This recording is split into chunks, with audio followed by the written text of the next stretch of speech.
هغه کوم عمر دی د انسان چې ملایکی ګناهونه لیکل فری دي؟ مطلب انسان عمر زیات شي، یعنی هغه کوم عمر دی چې هغه عمر کې ملایکی ګناهونه لیکل فری دي، صرف ثوابونه لیکي؟ هغه کوم عمر دی د انسان چې ملایکی ګناهونه لیکل فری دي، یعنی عملنامه کې کاغه ګناه وکي مغه لیکل فری دي. هغه کوم عمر دی د انسان چې ملایکی چې د بدی لیکل یعنی بد عمل لیکل بالکل فری دي، یعنی بد عملونه نه لیکي؟ لا یدری نه کوي. عمر دی چې ملایکی ګناهونه لیکل بند د انسان هغه کوم عمر دی چې ملایکی ګناهونه لیکل بند؟ امیر صاحب داره ته وایه هغه کوم نبی دی چې زر بی بینې وي؟ هغه کوم نبی دی چې زر بی بینې وي؟ هغه کوم عمر دی چې ملایکی د انسان ګناهونه لیکل بند کی؟ مطلب ګناهونه کوي خو ګناهونه ورته نه لیکي. ورور هغه کوم نبی دی چې زر بی بینې وي؟ امیر صاحب دا خو حضرت سلیمان علیه. ورور داره ته وایه چې هغه کوم نفلي لمونځ دی چې سړی وکړي او د یو حج قبول کړي ثواب ورته ملوي؟ اشراق. بل داره ته وایه هغه کوم عمر دی چې ملایکی ګناهونه لیکل بند؟ د انسان هغه کوم عمر دی چې ملایکی ګناهونه لیکل بند؟ لکه کوم سړی هغه د پاره هغه کوم عمر دی چې ملایکی ګناهونه لیکل بند کړي؟ سوچ وکړه، خیر احسان. هغه کوم نبی دی چې زر بی بینې وي؟ حضرت سلیمان علیه السلام. بل داره ته ووایه ورور هغه کوم نفلي لمونځ دی چې سړی وکړي الله پاک ورته د یو حج قبول کړي ثواب ورکوي؟ اشراق. اشراق لمونځ دی. دریم تپوس دی هغه کوم عمر دی چې ملایکی د انسان ګناهونه لیکل بند کی؟ مطلب ګناهونه کوي خو ګناهونه ورته نه لیکي. خیر لږ سوچ وکړه.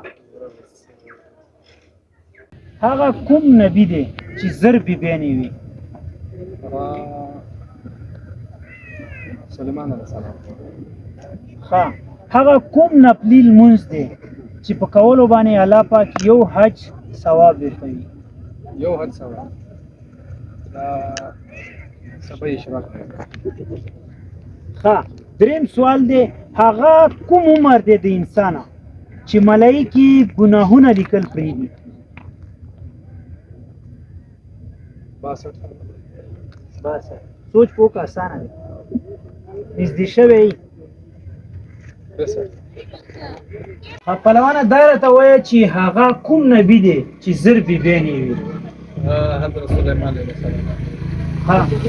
دویم سوال دی هغه کوم نفلي لمونځ دی چې په کولو باندې الله پاک ورته د یو حج قبول کړي ثواب ورکوي؟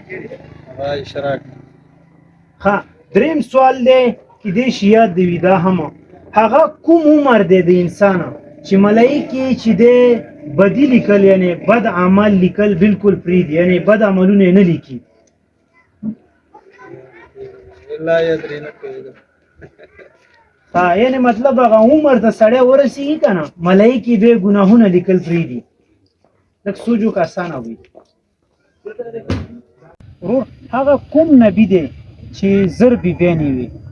سلیمان علیه السلام. داره ته وایه چې هغه کوم نفلي لمونځ دی چې په کولو باندې الله پاک یو حج ثواب ورکوي؟ اشراق. دریم سوال دی هغه کوم عمر دی د انسان چې ملایکی ګناهونه لیکل فری دي، یعنی عملنامه کې کاغه ګناه وکړي مغه لیکل فری دي؟ 70 سال. لږ خشه نورم 80 سال. لږ نورم خشه.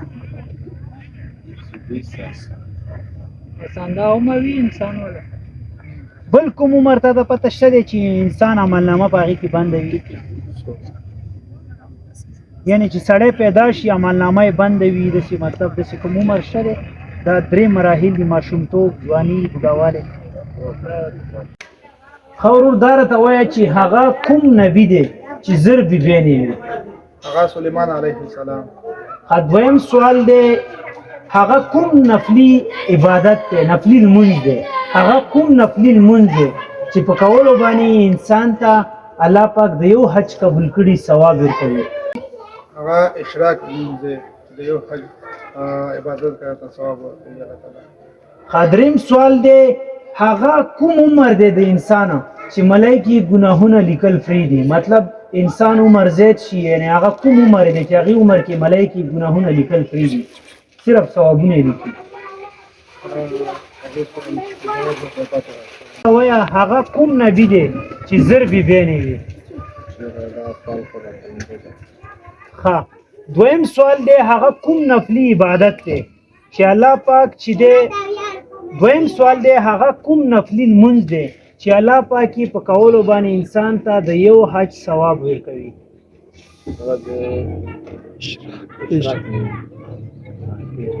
دریم سوال دی هغه کوم عمر دی د انسان چې ملایکی ګناهونه لیکل فری دي انسان ته په عملنامه کې ګناهونه نه لیکي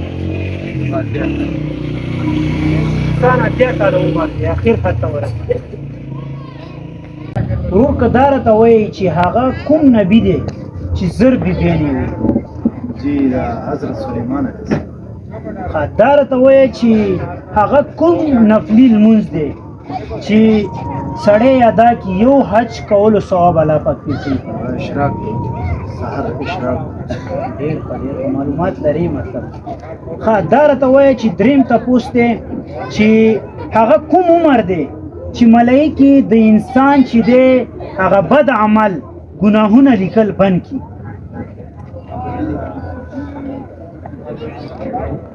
بوډاتوبه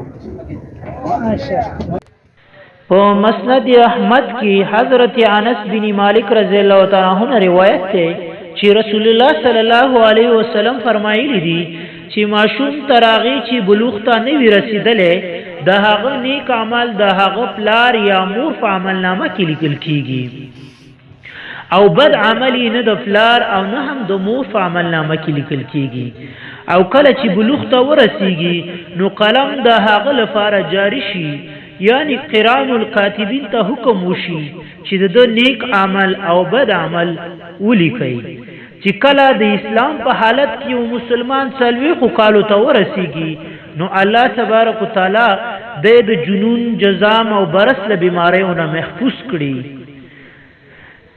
کله چې یو مسلمان نیک بنده 500 کالو ته ورسیږي نو الله جل جلاله شانه د هغه حساب آسان کړي او بیا چې شپېتو کالو ته ورسیږي نو الله تعالی هغه خپل طرف ته متوجي کړي نو الله تبارک وتعالى هغه ته توفیق ورکړي چې خپل ځان طرف ته متوجي کړي چې کله 80 کالو ته ورسیږي نو ټول د اسمان والا مخلوق ور سره محبت شروع کړي او کله چې مسلمان نیک بنده 80 کالو ته ورسیږي نو الله جل جلاله شانه د هغه نیکی لیکي او ګناهونه ورته معاف کوي نو چې بیا 90 کالو ته ورسیږي نو الله تعالی د هغه ورستنی مخکینی ټول ګناهونه معاف کړي او هغه ته د خپل کورنۍ د شفاعت حق ورکړي او الله جل جلاله شانه د هغه د کورنۍ شفاعت قبول کړي او د کس لقب امین الله او اسیر الله فی الارض